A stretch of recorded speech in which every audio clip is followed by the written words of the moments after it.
This is the North Georgia Life Podcast. Embrace life where you live.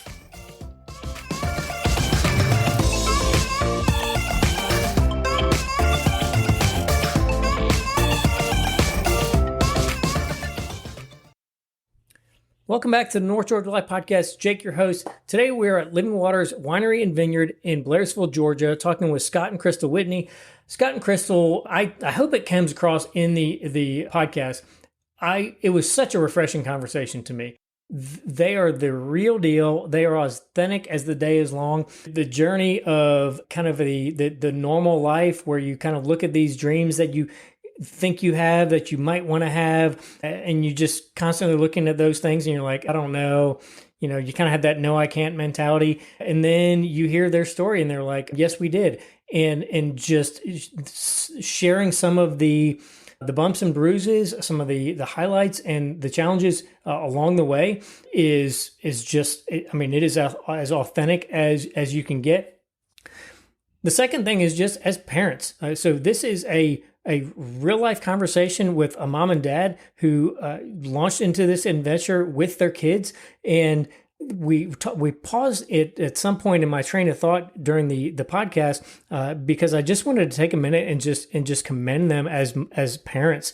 The struggle that so many parents have, especially in our day and age, because you know you've maybe heard the cycle of life for many things, but you know it's when you have hard times, those produce strong people produce easier times, and easy times produce weak people.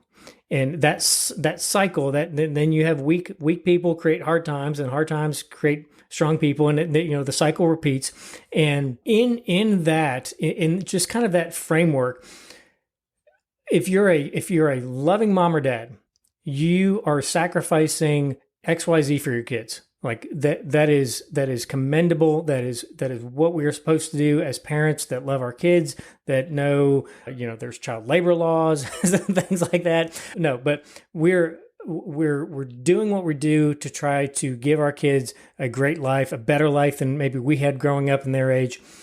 And we kind of stop there a lot of times in our thought process. Instead of asking, what is my sacrifice producing in the people I'm sacrificing for? So your sacrifice at the office may be producing resentment in your spouse because you love that thing more than you love your family, more than you love me. If that's the product, that's probably not a good sacrifice. I'm not going to say categorically it's a bad sacrifice. I'm just saying that's probably not a good sacrifice. For your kids, if your sacrifice is producing absenteeism, if your kids don't really know you, as their mom or dad, they know who you are, but they don't really know what's behind the face, like that's not a good thing. And that's one of the things that in this conversation was just one of the most beautiful things of the Whitney kids are getting to see their mom and dad have always and will always be sacrificing for them, but they get to see a different kind of sacrifice in getting to really see their mom and dad. And they're a North Georgia business that's part of what makes our community what it is, and why so many people love it and come here and travel here and just can't get enough of it. But in the sacrifice, the change of sacrifice that Scott and Crystal made from going from corporate world to this small business adventure is the byproduct is going to be really in their kids. And I think it was Les Brown that I heard this from years ago. You know who Les Brown is? He's like a Zig Ziglar motivational speaker, like mindset, all that sort of thing. And I'll paraphrase it, but he basically says when you encounter struggle and sacrifice and challenges, you get to introduce yourself to a part of you that you don't know yet. And if we think about this with our kids, when all we're doing is sacrificing to provide comfort, to provide stability, and provide those things, take it 10 years down the road. the most comfortable kids that you and I knew growing up are usually the most problematic. And the reason is, I mean, you look at it, I mean, you can pick a zillion different celebrity examples of this. The reason is because when those kids were supposed to be growing and getting stronger for life, they didn't have to. They had everything provided for them, so they didn't have to. So when life came upon them, they were weak and they couldn't stand up for themselves, and they couldn't really have that internal muscle that they needed to bear the burden of life when it happened.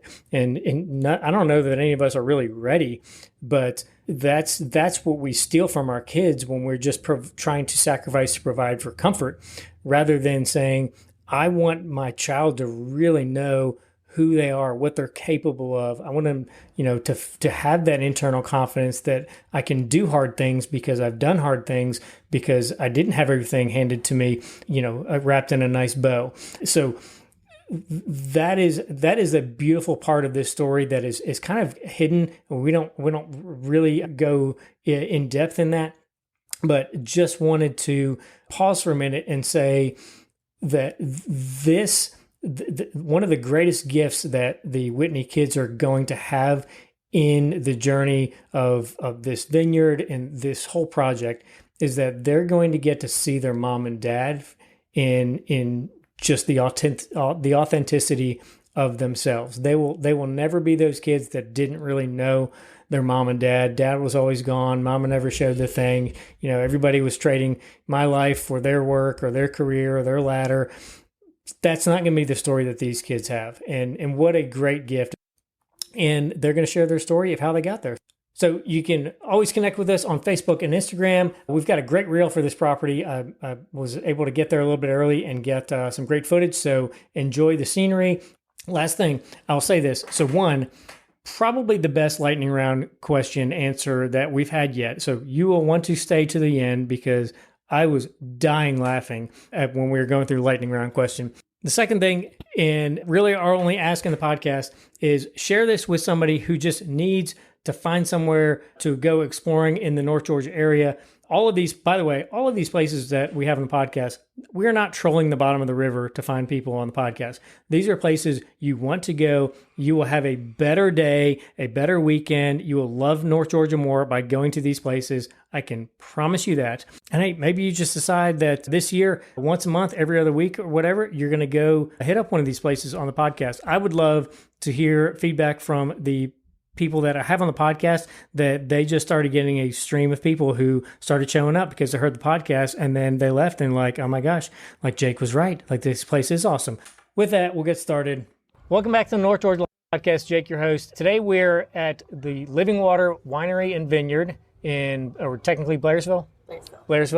And I'm with the vineyard owners and master, what do you call it, vintners? Yep. Yeah. Supposedly. Sure. That's greatest terminology. So we're going to cover some ground today and just life and business and beautiful scenery. First of all, thank you guys for your time. I know we're coming off a busy holiday weekend for you guys, and there's probably no downtime ever. Absolutely zero, yeah. So give us a quick intro to you guys. How did you find each other? Let's start there. So you can take that one. I was gonna say our whole life is a funny story, right? So Scott and I met our very first day of college. First day of college. Yeah, so we here. met in our first class, our first day. Yep. Quickly became like study buddies and friends. Yeah. This was in Austin. Yeah, this was in Austin, so we were at the University of Texas. Okay. And I think we spent 4 to 5 years just being friends. Yeah. And about 5 years into it, we started dating. It took a lot of convincing. This guy here, I was convinced from day one, but somebody was sure day one. I don't know. It was me. I wrote it in my journal, my angsty 18-year-old self. But yeah, so we started dating when we were about 22, got married when we were 24, 25, and moved to Houston for work. Had our first kid when we were 29-ish, and kind of went from there. So yeah. And when did you actually make the move to Georgia? I guess we bought the land in 2019, and that's a really long story of how we came about even deciding to buy the land and move to Georgia. Were you specifically looking in this area? No, we were not. So we worked for ExxonMobil for the last, 15 years? 15 years, yeah. And we were on what they call like paid parental time off with our last child. So we have 4 kids. Okay. So our 4th child, we were on a 2-week road trip. And while we were in Gatlinburg, I kind of whispered in his ear that I thought we could own land in the mountains and put cabins on it, and that we could maintain them while keeping our jobs and maybe at least have something that we looked forward to retiring to. And that twisted and turned into this. But we originally were looking in Tennessee, North Carolina, and Georgia.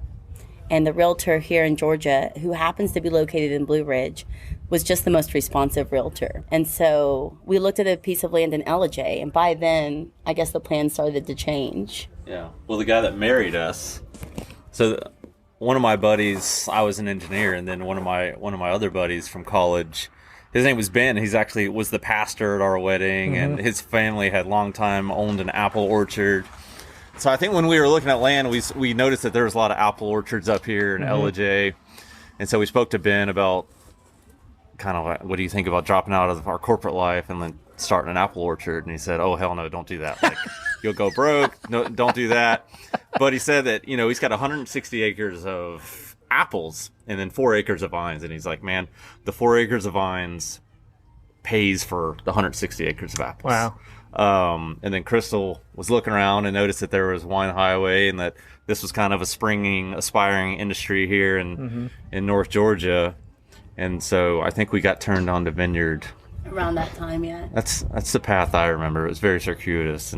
But one day our realtor kind of FaceTimed us, and he was our property that we live on is on the other side of the farm. And he FaceTimed us from there, and he's like, we can already see the vines. And where you're sitting right now, it's just cow pasture. So there was trees here, and there was nothing else here. But this 70 acres was owned by an old FBI agent from Miami. Get out of here. Yeah. Is there a secret bunker? Have you found it? Just I'm wink still looking wink for if you did. like the 20 kilograms of cocaine. That's because he worked in Miami. And so I know it's around here. There's something around here. Yeah. But the guy lived to be 97. Wow. And then his family put the property on the market. And we got lucky. We were the first offer. Yeah. Like as soon as that FaceTime was done, we put in the offer with sight unseen, never seen the property. Right. Put in the offer. And 3 hours after they accepted, they got a cash offer from a developer for the land. And we've had so many customers. Some of them are regulars that are like, this was supposed to be my land. Because they put in offers and they wanted it. And it's like, well, at least we're sharing the views, We're trying not to hoard it. So, but we get that a lot. We get that rather a lot, wow. actually. So at least 3 or 4 times, yeah. But we got really blessed. And I think today we'd be priced out of it. Oh. Because we bought this in 2018. Yeah, 2019 was the year to buy. Yeah. Man. So I think we got pretty lucky on that front. But even after we first bought it, we were still living in Houston. And so we were commuting a lot. We started homeschooling our kids. I think I was commuting every 2 weeks from Houston to renovate the house and then start planting the vineyards on the weekends. So like would leave work Friday afternoons, drive here, arrive here Saturday morning, renovate the house, maybe do some stuff on the vineyard, drive back Sunday night, and then go to work Monday morning. Yeah, and we did that for a couple years, and that was brutal. Yeah, no kidding. And so 4 kids? Yeah. Oh, 4 man. kids. And so I think eventually we had always thought that we would wait like 6 or 7 years later, like after we planted the vineyards, to start this thing. But COVID accelerated everything, and I think the higher and higher we got in corporate life, it was like, man, this sucks. This is not what life is meant to be. Yeah. And we wanted to get our kids out of the city. Yeah. And so we just said, yeah, we thought if we didn't jump, we wouldn't jump, right? It's one of those things where it's like you have so much fear of the unknown and how in the world are we going to go without like our corporate salaries. And I think we went, almost 2 years with no income and just spending, right? So bleeding. Hemorrhaging. Hemorrhaging bleeding cash is probably the right term. And so it was a really tough decision to make because we are parents of 4 kids and 4 kids that depend on us. And it's like, how do you how do you trust that everything would be okay? And so I think a lot of it is faith-based for us because we are two Christian individuals, and we let that lead a lot of our decisions. And so it did take some fighting though with God about his plan for us, and us going, no, this sounds kind of crazy. Like logically, it's not the most rational thing to do. Yeah. And so we were doing things like flipping coins, and I think every time we would spend a large amount of money, we're like, okay, if we buy this, then we're really in. If we do this, then we're strapped to it. And then once we started building this, that was the moment where we're like, okay, I guess we're all in. And so, yeah, I think once we did that, we were okay with jumping. Right? Yes, sort of. I don't know. We still have our doubts, no doubt. It's kind of like God telling Moses to go talk to Pharaoh. I'm like, I'm good. I don't know. I don't know about that. Like before we signed the loan for this tasting room, and really there was a moment where we put in a significant amount of money that was not just easily recuperable, but we knew that we were going to call this place Living Water. And I mean, there was a definite moment where, Crystal said we were flipping coins and all that kind of stuff, which is true. But there was a moment where I can still remember laying in bed, like praying to God, like, is this really what you want us to do? Yeah. And I literally opened my Bible, and the first passage I looked at was about living water. And that was, from there, it was game on. I mean, it was just like, we're going. But that's exactly what I needed. Yeah. And I tell that story, and it probably sounds made up, but it's honest truth. Like it is the reason we're here. So, because otherwise it was so easy to back out. So had you had any experience with growing grapes? No. we could not keep plants alive in our front yard before this. Still can't. Yeah, we still can. I mean, we had no idea what we were doing. In fact, Scott, like when we decided we were going to do it, no, you have this story, the phone call you made. Oh, yeah. So to show you how little I know, I've got 10,000 vines here on the property. And so after we decided, hey, we're going to start a vineyard, I called up a couple of pretty well-known and kind of like prominent nurseries, because you have to get all these vines from specialized nurseries. They have to be certified. I called one in California and said, hey, I need some vines. What you got, basically? And he was like, well, what are you looking for? What's on clearance? What's in the back? Yeah, but he's like, most people order their vines a year or two in advance. And he's like, when do you need these? I was like, 2 months, because I was this is literally what I was thinking. I thought I was giving him some advance notice. But the guy said, you sound like you probably need some help and like you need a consultant. And I was like, okay, well, do you know anybody? And he mentioned Fritz Westover. I was like, all right, sounds like a goofy name. So I started kind of Googling it to see who Fritz Westover was. And I don't know if you've heard of him, Jake, no. But he's really well known up here in North Georgia specifically. He works with a lot of the vineyards. Very well known viticulturalist. He also happened to, his wife worked at ExxonMobil with us. And really? He lived in Houston. And we have a picture from 10 years before we ever heard his name of Crystal and his wife pregnant together. Yeah. Get out of here. Yeah. So God moments another one of those God moments. It's just like, all right, maybe we are going down the right path. And so Fritz was, I mean, just like we're looking for this viticulturalist, and the dude lives down the street from us, right? And his wife works on the same campus. Like, we know friends. And so, yeah, we called Fritz up, and he gave us a lot of the guidance, came out here, did all the core samples, selected our trellis systems and vineyard layouts and all the vines and all that kind of stuff. So he more or less helps us figure out how we're going to keep them alive as well. So like we couldn't keep things alive in our front yard. It's still true, but at least we have Fritz for the vines. And 73% mortality rate or survival rate. So yeah, so far we've lost 27%, but I mean, as you know, we all had that really, really cold December 22nd, yeah. 2022. We got to -2. Yeah. So we lost some baby vines that year. But I think it just kind of comes with the territory. Yeah. We're finding out that you just you're going to take the blows, and there are going to be plenty of them.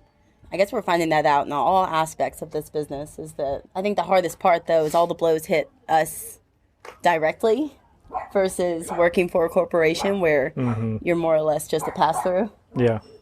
So that's been a big difference for us as opposed to working for someone. So did Fritz help you in selecting what kind of wine, or was it just like the help with the soil and the system, and like how did you decide the varieties of wine that you would have? So he helped us pick out the types of varieties of grapes that he thought were going to be successful. Okay. Which ultimately is kind of deciding what kind of wine right. that you're going to be making. And so, the 4 older acres that we have on the other side of the property, those are more traditional kind of North Georgia style deals that he thought were like, okay, let's put these here because we're going to get you some grapes at least. And then everything that's in front of the tasting room is probably a little bit more risky. And it's stuff like Cabernet Sauvignon, Gruner Veltliner, Cab Franc, stuff that not everybody has. And then we've also got a brand new grape here called Aravel, which honestly I think we're the only ones in Georgia to have planted. And it's like a combo between Riesling and Cayuga. And this is our first leaf on it, so who knows whether or not it's going to work. But yeah, so we've got like a risky side and then a hardy side. And yeah, Fritz was the guy that helped us pick all that. So you guys were in corporate, but you clearly have to have some level of an entrepreneur gene. I would think both of you to take this step out, or were you so we know corporate is not it, so let's try this? I don't think that we have like an entrepreneur gene. I mean, I guess both my parents are, right? But for us, I don't think that that's the driver for us. It wasn't really we don't want to work for other people. That I don't think we minded all that much. But I do think we're risk takers, and we kind of always have been. We're like the button pushers, like people who say, yeah, I'll try that. Like I may not be the greatest at it, but I'll definitely give it a go. I think I can figure out how to do this thing. And that was one of our biggest skills, even as people who worked in the corporate environment, which made us even successful in that environment. Not that we're going to be successful in this one, but I think that we also felt like it was okay to fail. And we don't prefer to, but we know it's a possibility. And I think that we keep that in our minds all the time. I sort of agree with what you said, and then I sort of don't. I don't know. Crystal is very intrepid and very, like, she's always been like, let's just do it sort of attitude. When we moved to Norway for 3 years, we've got 4 kids. She's always been sort of just like, let's do it.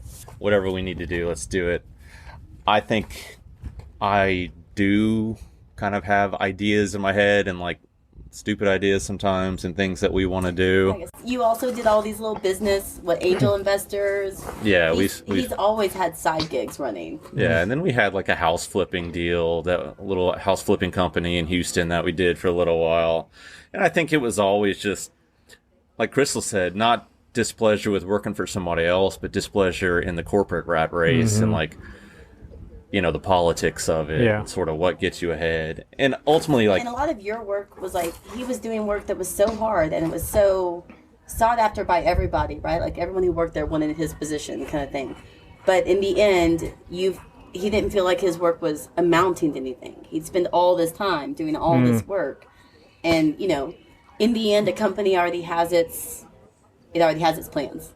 Yeah. Right. Regardless of what you bring to them. Yeah. So it kind of... And like now I might see, honestly, I might understand it a little bit more being an owner of a place and not someone working. But it did feel like you were spending so much effort and... Just felt pointless. Yeah, just to do that. And it's like, for me, I didn't want our kids to have to join the rat race. And so we wanted them to have a different option, whether they end up here or not, but at least to give them a different opportunity to not have to do it. That's awesome. For us, it was like, go to college, get married. That was like our generation. Life, right? I don't know how old you are, Jake, but like the definition of success was, okay, you go to college, you get a degree, you go get a safe, secure job for 30 years, and then you retire and hope you live life. Hope you live long enough to actually enjoy it. I talk about this here and there on the podcast, but I do a fair bit of, we'll call it volunteer work with the business college at North Georgia. Yeah. And every time I get a chance to talk to students, I ask them, like, don't tell me what your major is or what job you think you want. What do you want life to look like in 10 years? Yeah. Because we start there, then we can back in, are you pursuing something that is going to get you that? because and I tell them, I'm like, this is where like the midlife crisis starts. It's you don't have a good compass on where you want to go, and then you wake up one day and you're 20 years down the road and you're like, this is not what I want the balance of my life to be. And then most people are too scared. And I just, you know, for the sake of not forgetting, like, just really want to commend you guys, because so many people are, they're doing what they're doing for their kids, but it's the opposite side of that same coin, where we want to provide, you know, the safety, the security, the stability, or whatever you want to call that, and not show their kids it's okay to take risk. It's okay. We have each other. We're not going out completely on the air and wind. We've set some things in place in terms of what we feel like our gifting is, what we feel like our calling is, what we know we definitely don't want, and this kind of fits in that, you know, the middle of that circle. And to show it'll be really neat, I think, as you go through life, to see how this has affected your kids and just how they think, and just not being stuck in that little mousetrap of, well, this is what everybody does, so this is what I should do. And I'm like, Yeah, I hope so. I mean, you hit it bang on though. Like Crystal mentioned it earlier, it was we do it now or we don't, and that was part of the deal in Houston. Was we were starting to set down roots. Like our oldest kid was almost going to go to that middle school, kind of high school level, and it was like, we either jump now or we're going to be here the rest of our life. Yeah. In Houston, which is an awful place to be. So I've not been to Houston. We could have expatted again. Yeah, but that was also, comes with its own set of trouble, I guess, or things that you may not like, or being away from family, and that was hard on us. In fact, even moving out here has given his family or his parents kind of a retirement plan. Like it's going broader than just us, and I don't think we realized that was going to happen. Because even my parents are doing that. Where they're like, oh, well, we want to end up near you. But yeah, I would say, I don't know, it almost chokes me up to know that we'll do more or less all the hard stuff, so our kids can kind of enjoy the easy part. But yeah, I think that, I don't know if people realize like how much sacrifice really comes into play when it comes to this. Yeah. It's good too. I mean, we had lots of highs, right? Like, we get so much freedom now, and we get so much time with our kids, and that was also like a huge change we didn't know was coming. Like, we didn't know we were going to homeschool kids, and we're more or less around our family all the time, and when we set out with all this, we didn't know that was going to be, you know, another life change. Kind of same side or different side of the same coin. Most people feel like they're doing the hard part of the drudgery of work to provide a better life, you know, for their kids, and it's like, that's not a singular thing. Like, you can provide a better life for your kids by doing other hard work, and, you know, showing them it's okay to take risks, you know, showing them, you know, if you're going to bet on anybody in life, bet on yourself. So let's transition to the beautiful place we have here. I have like a million questions to ask you, but I'm not going to ask them all. So was it Brooke? Yeah. Brooke. So Brooke was telling me you guys had a bunch of the timber here milled. I don't know what parts of the exterior or the interior were native to. So we had 26,000 board feet milled, because we had to take down, a lot of this was cow pasture, but we had to take down some beautiful oaks, some maple, some poplar, to kind of clear out the vineyard. Otherwise, it just would have provided too much shade. And so we had a guy come, and he must have been there for 2 weeks milling. No, 2 months milling wood. So anything inside the tasting room that's non-structural. So the city wouldn't let us use unstamped wood for like the big beams that are in there, because it's all timber frame. Right. But anything in there that's non-structural, the ceiling, you know, the bar, these tables right here, these black Adirondack chairs, this bar slab right here, the fence, the long, half-mile fence coming up here, it's all from wood on the farm. Wow. Yeah. That's it's all over the place, and mainly because we're cheap. Because it was really cost effective, and it was really good wood, and because we wanted to have, I think the wood inside adds so much more warmth than brand new just kiln dried wood would have added. So, Yeah, and we ended up using the weathered side. yeah.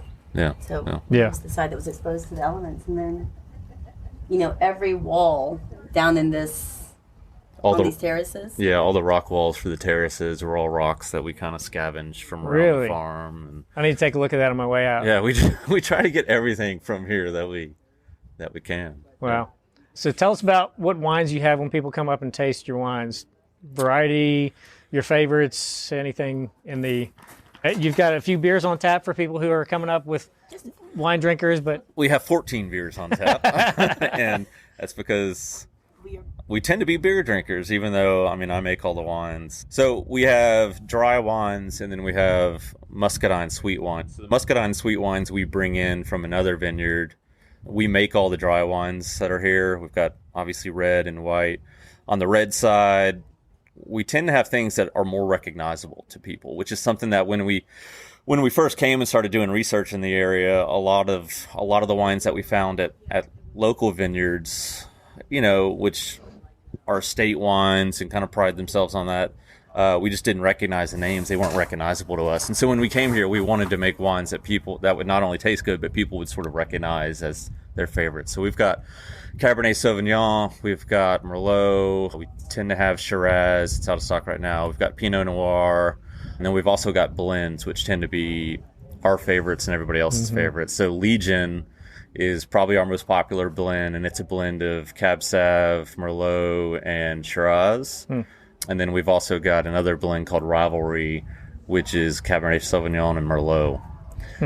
And on the white side, we've got, you're going to have to help me, Pinot Grigio, Sauvignon Blanc, we have apple wine, Gruner Veltliner, which is one of those kind of sneaky favorites of people that are reluctant to try it, but once you try it, you're like, holy crap, this is awesome. So it's really good. And what else we got? Apple wine is different. It's not an apple wine. It's more like an Austrian version of an apple wine. So it's a dry apple wine. But it's made from apples off of Reese Orchards, which is not far from here.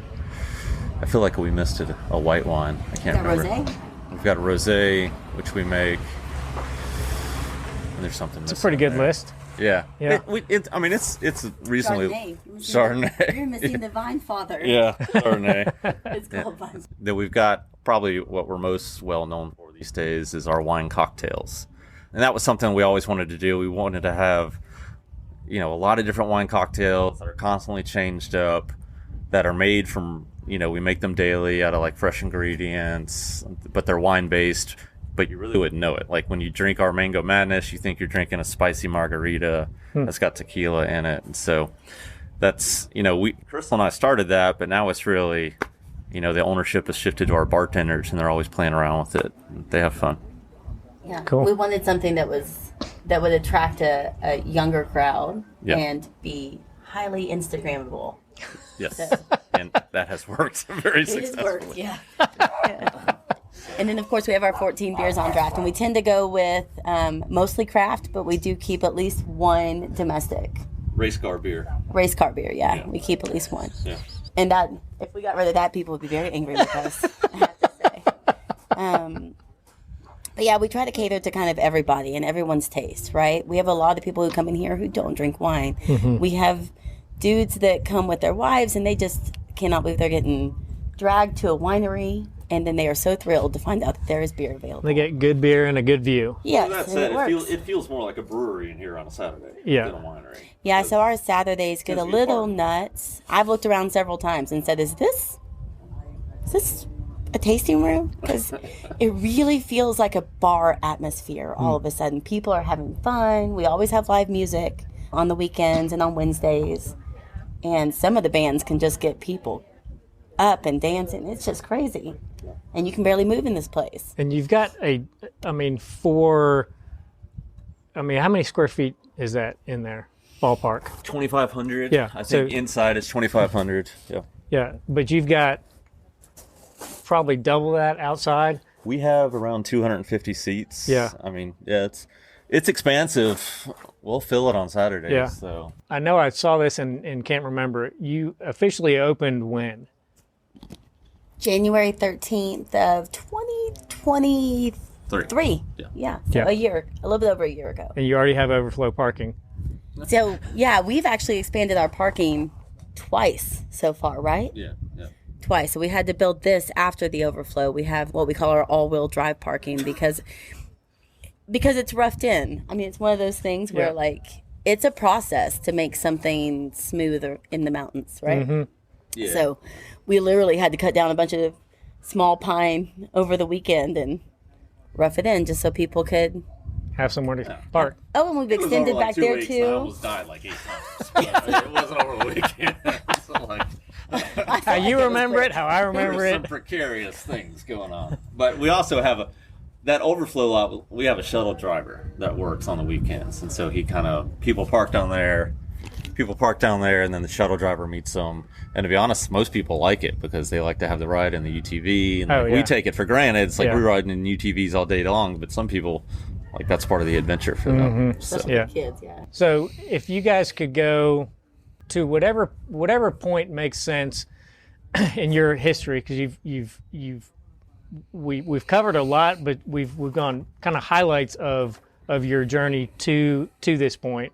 What do you wish you had known sooner or come across 2 years ago versus yesterday? Any of that, if it's somebody listening that's in that phase of the grind, the rat race, whatever, and they're driving to work and you're like, this sucks. Like, what would you tell that person? What would you tell somebody who's got, because whether you see it or not, you guys have a lot of like creative spirit about everything you've touched on. I'm like, these are inherently creative people that have a good work ethic, obviously, even if you kill plants. Somebody that knows where they're at is not where they're supposed to be.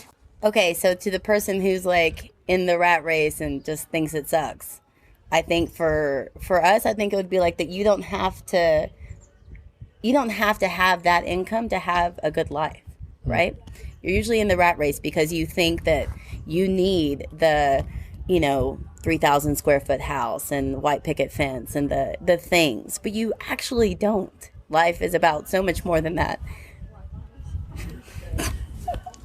I love it. She's an easy crier, but I mean, you and my wife will be best friends. She cries at everything too. I think at some point, like, we realize, and we still think it's a scam. The values that, not the values that we were brought up with, but what we were taught is valuable, and like how people are going to perceive you as successful. I think I would tell myself that earlier, like, man, it's just a scam. It's not the reality or the truth of life. Life is not about saving up as much as you can so that you can have millions of dollars in the bank when you quit. Like, life is about cherishing these years with your kids when they're young and showing them something, taking a chance. And to me, if you're hearing those little voices in your head, you're hearing them for a reason. And one thing that I said to her before we ever made this jump is, I don't want us to be 65 years old and wondering, well, what if we had done that? Like, what if we had gone and started that vineyard? And I think that was another big reason why we did it. Yeah. I think the other thing is we would add more parking from the very beginning. Yeah, so I think as far as like the vineyard goes, I think there's a couple things I feel like we've done right. We made a place that is inviting to all. I think that was important. I think that's helped us gain a crowd, and that means that we have kid-friendly stuff. We're good with dogs, and we have beer for people who don't drink wine and cocktails for people who just need an easy introduction into wine. The views are obviously what get people here. I would say it's probably 90% of the reason that people show up the first time, and our job is just to keep them coming back. Yeah. I think we do a good job of that. And the other thing that I think that we've done right is our staff. Yeah, I didn't realize how much that was going to matter.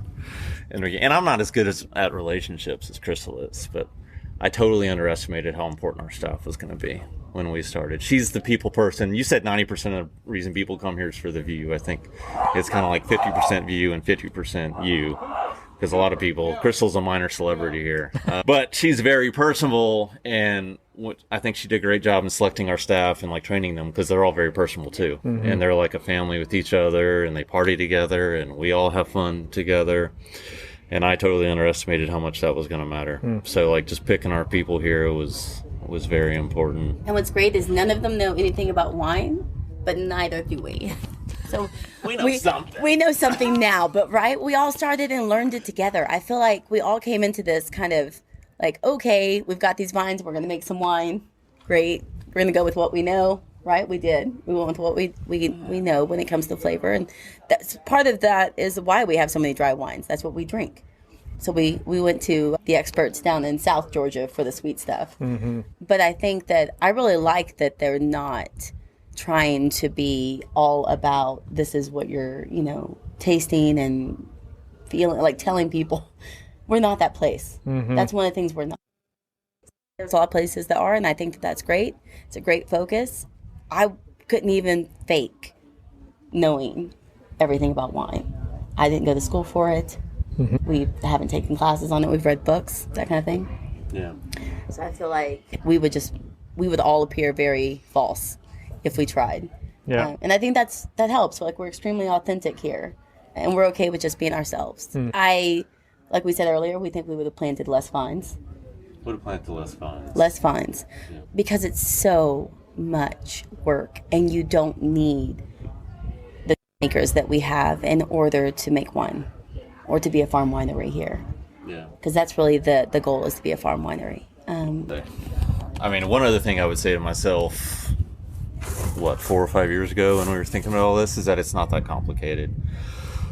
Like, nothing in life is that complicated. Even when I was at Exxon, I think everything that we look at, you're always like, man, this seems really hard. How do you do that? And then once you dip a toe in, you just figure it out along the way. And we knock on people's doors. Yeah. We did. We knocked door to door at every vineyard. Please, sir, let us see your production facility. Yep, just talking to people. And, when we've got people out here helping us prune, they're always like, how many more vines or how many more rows? I'm like, dude, don't think about that. Like, we're gonna look at the end of this row, and then we're gonna move to the next one. And I think it's a similar deal for this gig, because when you look at it for the whole, it's overwhelming when you think about all the different all the different steps, and the farming aspect, the winery aspect, the customer service aspect, and then you got the federal and government bureaucracy that you got to deal with. But ultimately, you just dive in and start going, and each step is not that complicated. It only gets complicated when you look at the holistic view of We it. actually got to where he would make small lists, because if he made the big list of the big jobs, then it felt like you were never accomplishing anything. Yeah, you want to throw yourself in front of the tractor. Yeah, I mean, that's actually a great. About, every little step should be a list item, so you get that the satisfaction of checking. Yes, that is a great point, because I have that. I have that on my phone right now, and I feel like I never make progress on it because I have everything that I know still needs to get done. And finishing the stuff in the basement, or following up with a million different things. I need to have a smaller. It's not the end goal, right? Smaller list. You don't write the end goal. You write the steps it takes to get there. Right. Because those are going to take time. And I think right now you have I don't know how many rows we have left to prune, and we've got weather and everything against us. So we're spending our spring break pruning and cleaning up vineyards. It's a large job. But if you're just okay, I want to get 5 rows done today or whatever, and just put that down, then you could probably accomplish that. So I think you have to give yourself actual attainable goals, not things that you can never get done in the day or the day that you'd like to have them done, which you tend to be an overachiever in that way. He has high expectations for everything, which is good. It's also bad. You guys are like us. He's a perfectionist, and I'm it'll all be okay. We'll get through it. I mean, so what if we lost 20,000 vines or whatever? Very positive, We're good. It's probably some sort of short-term delusion that I'm currently in. Yeah. No, we're Amber and I are you. Yeah. Yep. I'm him. She's you. Yep. Crystal's always very upbeat, because every morning I walk out, something is broken. Or something up here is broken. The tractor won't start, zero turn won't work. There's wine leaking. Yeah. And every other phone call we get is from our staff saying something's broken. So I'm always kind of I feel like I'm just dragging across the floor, but Crystal's got a very positive attitude. It's kind of all right, we're going to get through it. And so that balance is important. So yeah, definitely. So I don't want to take up too much more of your time. The question I like to ask for the end of every episode is called the lightning round, which usually has nothing to do with anything we talk about. However, because you guys have reminded me so much of just my wife and I's condition in life and just personalities and everything, your funniest shared memory. Like this place? No, just since the two of you have known each other, if there is something that every time you think of just makes you laugh. Most of the stuff I couldn't say on a podcast. I know, right? I feel like I almost said keep it PG. How do I weave that stuff out of my head to get to the appropriate stuff? I was thinking of our most recent stomach bug. Oh, no, I don't want to tell that story. So, I don't know. Do you have a funny story? I've got the first time we made wine. I mean, the first time we made wine was... Oh, my gosh. It was comical. It was embarrassing. So...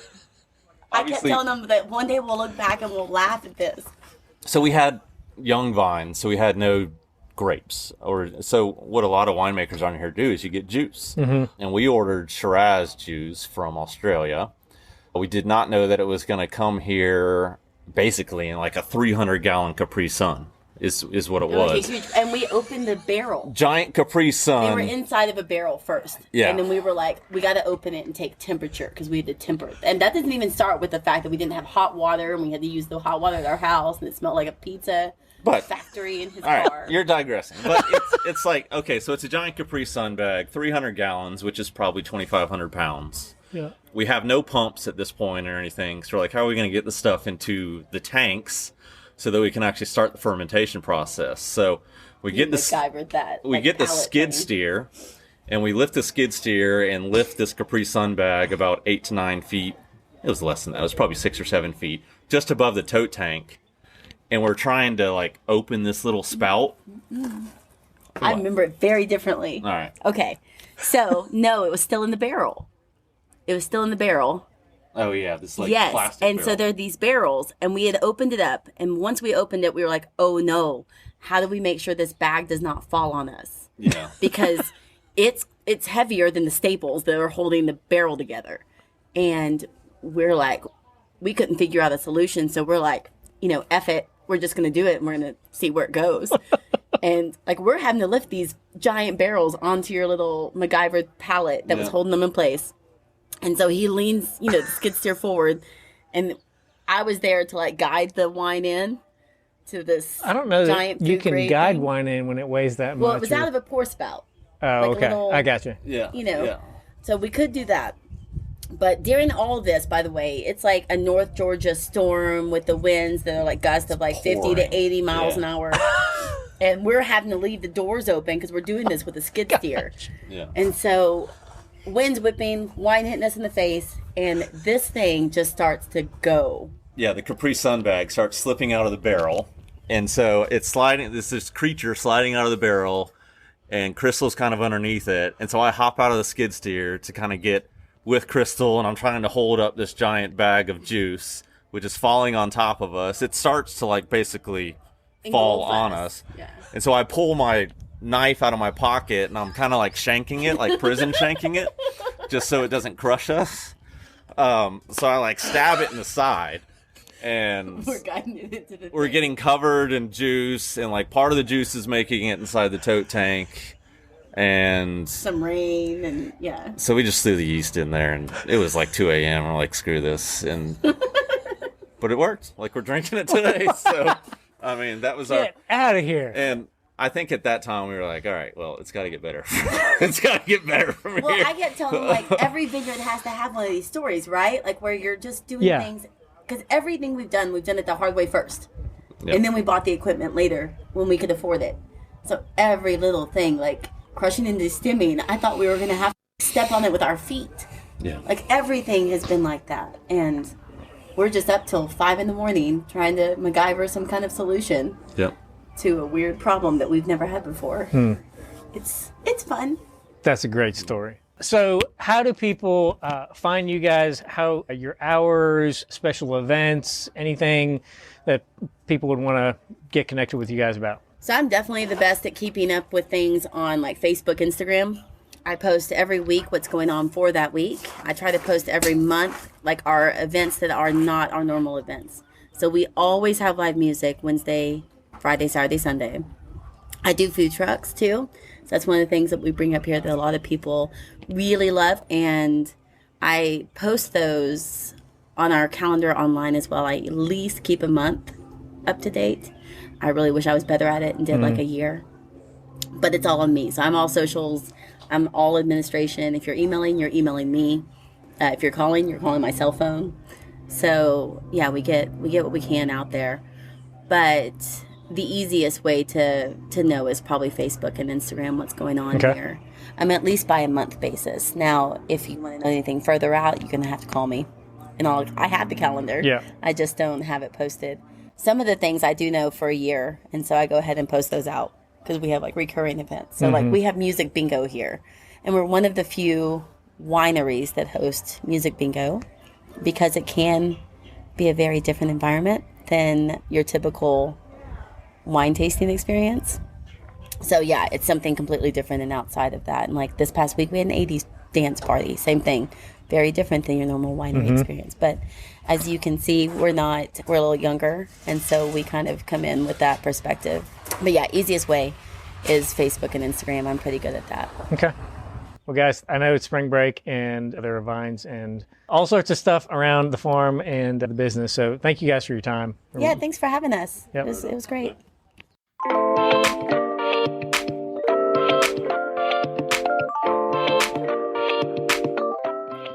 This is the North Georgia Life Podcast. Embrace life where you live.